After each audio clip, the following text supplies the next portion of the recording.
Step 1. Unfold the sides of the commode to the front of the commode. Step 2. Insert the front frame into receptacle on each side. Step 3.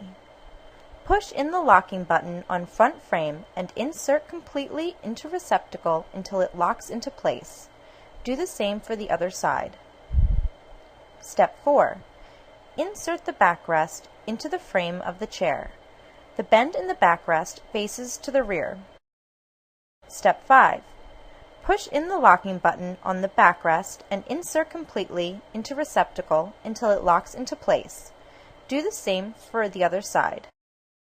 Step 6. Adjust the leg by pushing in the locking button and turning the leg slightly.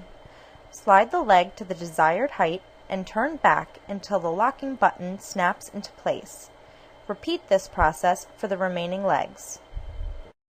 Step 7. Snap the seat and cover onto the rear frame.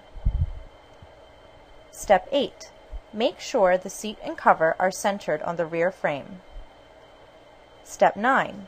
Raise the cover and seat to place the bucket or the splash guard into the bucket bracket. The splash guard is in use when the commode is being used over the